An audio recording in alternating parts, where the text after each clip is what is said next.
हे BCC से student, आज के वीडियो में आपको डिस्कस करने वाले हैं घर से लेकर मॉपअप राउंड आईएएस भवन तक क्या क्या प्रोसेस होता है।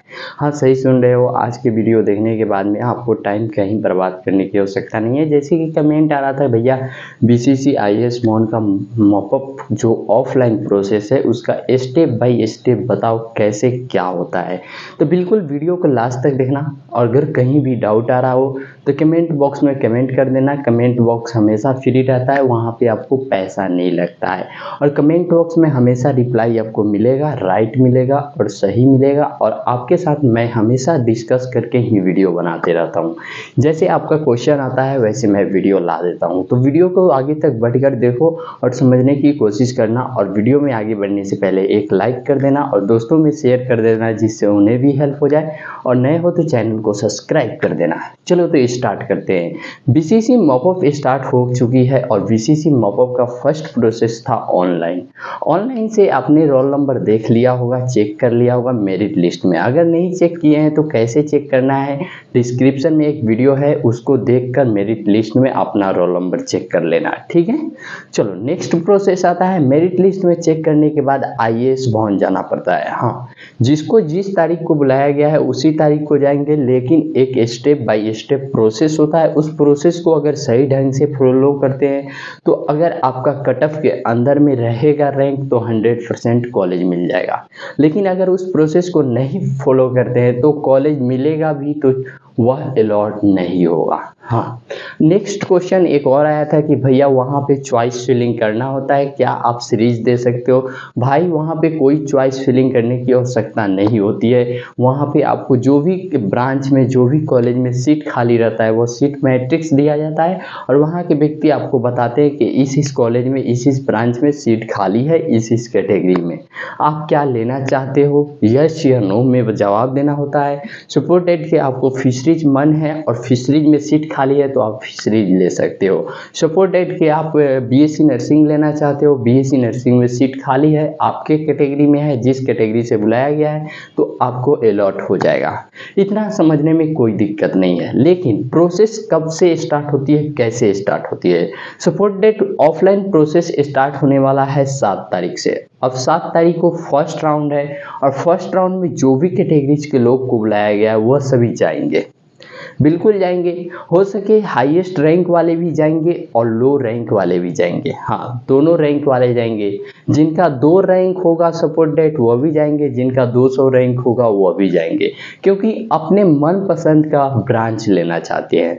सभी अपने मनपसंद का ब्रांच लेना चाहते हैं। तो करना क्या है, सपोर्ट डेट आप सबसे पहले आईएएस भवन जाइएगा। तो आईएएस भवन जाना कैसे है? तो जाने के लिए आपको सिंपल सा पटना हवाई अड्डा जाना है। पटना हवाई अड्डा जाना है। वहाँ पे जाने के बाद किसी भी व्यक्ति से पूछेंगे तो आईएएस भवन के रास्ते बता देंगे, ठीक है। और वहाँ से पैदल भी जा सकते हैं, बहुत निकट है। चलिए, तो आईएएस भवन कैसे जाना है यह बात क्लियर हुई। अब जाने के बाद सबसे पहले अपने डॉक्यूमेंट को सीरीज में सजा लेना है। हाँ, और 10 बजे से पहले ही पहुंचना है आईएएस भवन।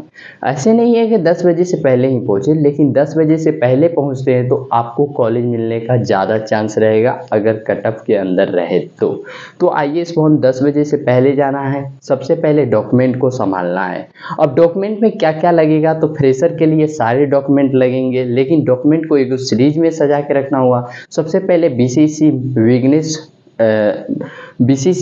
रैंक कार्ड, उसके बीसीसी का बीसीसी का एडमिट कार्ड, उसके बाद बीसीसी का आपका पार्ट ए पार्ट बी, उसके बाद में बात कर ले तो आपका बीसीसी का बायोमेट्रिक और चेक स्लिप, तब जाके 10th का टोटल सर्टिफिकेट, फिर 12th का टोटल सर्टिफिकेट, ऐसे सीरीज में होनी चाहिए। लास्ट में आपका होना चाहिए जातीय आवासीय आय।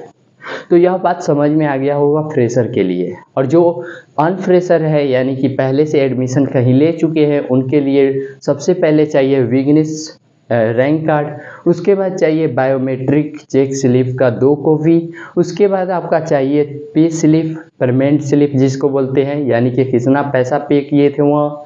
उसके बाद में आपको चाहिए कहा जाता है बोनाफाइड। हाँ, बोनाफाइड बाद में भी दे सकते हैं, बोनाफाइड के लिए कोई नियम कानून नहीं है। हाँ, बाद में एडमिशन लेने के बाद भी दे सकते हैं। इतने सारे डॉक्यूमेंट लेकर जाना है और जातीय आवासीय आय हो तो वो भी ले लेना है। चलिए अब हम डिस्कस करते हैं ऐसे सीरीज में सजा कर जाना है। और सबसे पहले करना क्या है, आप जाइएगा तो वहाँ पे कुर्सी लगी रहती है, कुर्सी पे बैठ जाना है। ठीक है, आराम से बैठ जाना है और सभी कोई 6 फोटो भी लेके जाएंगे, साथ में सभी कोई पासपोर्ट साइज 6 फोटो भी लेकर जाएंगे। अब वहाँ पे माइक में आवाज़ दी जाती है, ठीक है, कि लगभग 100 से लेकर 200, हाँ 100 से लेकर 200 ईबीसी कैटेगरी को बुलाया रहेगा। तो ईबीसी कैटेगरी के पीसीएमबी या पीसीएम या पीसीबी ज्वाइंट रैंक 100 से लेकर 200 के स्टूडेंट लाइन में खड़े हों। तो वहाँ पे चालाकी यही करना है कि आगे लाइन में खड़ा होना है।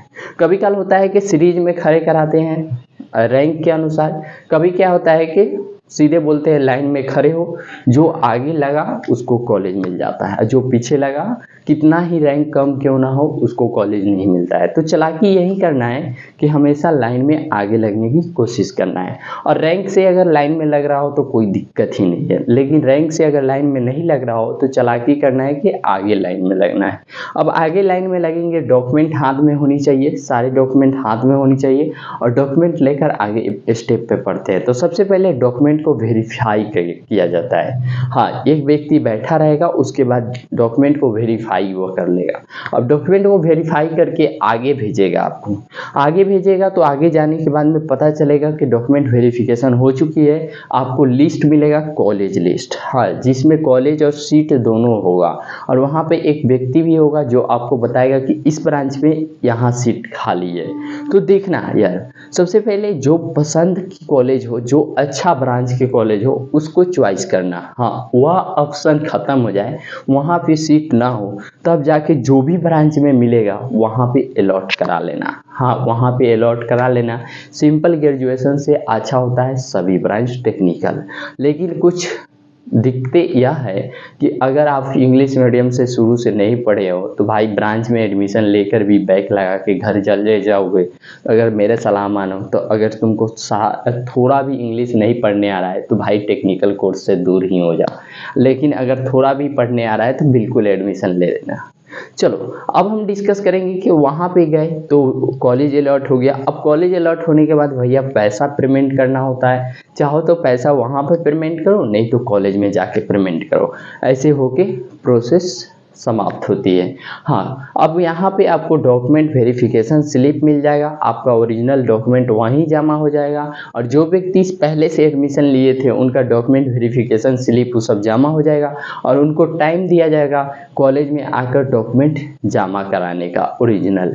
हाँ, अब यहाँ पे क्वेश्चन आता है कि भैया अगर मैं पिछले वाला कॉलेज से एडमिशन कैंसिल करा के इस पे एडमिशन करा रहा हूँ तो वह तो सीट खाली होगा। हाँ, बिल्कुल खाली होगा। अब पर डे का सीट मैट्रिक्स भी आता है। हाँ, पर डे कितना सीट बचा यह सीट मैट्रिक्स आता है, पिछले साल आया था, लेकिन इस साल क्या होगा कोई नहीं बता सकता है। लेकिन मुझे जितना आशा है सीट मैट्रिक्स पर डे आता है, हाँ, कि इस कैटेगरी में इतना सीटें खाली बच चुकी है।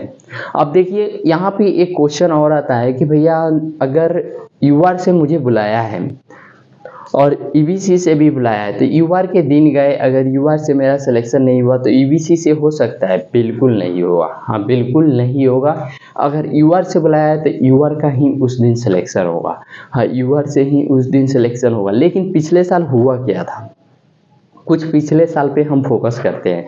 पिछले साल हुआ था यूआर से बुलाया गया था, अगर यूआर से कट ऑफ बन रही थी और उसको कॉलेज नहीं मिला, हाँ, यूआर से कॉलेज नहीं मिला तो उसको कैटेगरीज में देखा जा रहा था। हाँ, कैटेगरीज में देखा जा रहा था। अगर ईबीसी में भी बुलाया है तो ईबीसी का कट ऑफ देखकर अगर लग रहा है कि उसको मिल जाने वाला है तो ईबीसी से दे रहा था उसको, जिससे हो रहा था क्या, ईबीसी के सीटें घटते जा रही थी, एससी कैटेगरी का सीट घटती जा रही थी, यानी कि कैटेगरी सीटें घटती जा रही थी और यूआर को तो घट ही रहा था। तो भाई बीसीसी बोर्ड में क्या हो रहा है, सारी इंफॉर्मेशन सही आपको ट्रांसफ़र कर रहे हैं, तो एक लाइक कर देना, नए हो तो चैनल को सब्सक्राइब कर देना। 2024 में फिर से मैं हेल्प करने वाले हूँ सभी स्टूडेंट को फ्री ऑफ कॉस्ट और अच्छे ढंगों से, अच्छे तरीक़ों से, और अपने दोस्तों में भी शेयर करना जिससे उनका भी हेल्प हो पाए। और अभी तक कोई भी डाउट आ रहा हो, हाँ कोई भी डाउट, तो कमेंट बॉक्स में कमेंट करना, बिल्कुल आपका 100% रिप्लाई मिलेगा सही। और सीयूईटी हो गया, बीसीसी हो गया, नीट हो गया, जेईई मेंस हो गया, इनमें से कोई भी चीज़ का आप तैयारी कर रहे हो और उसका सही से गाइडलाइन चाहिए, तो कल से मेरे चैनल पे पर डे एक ऐसा वीडियो जाएगा जो आपको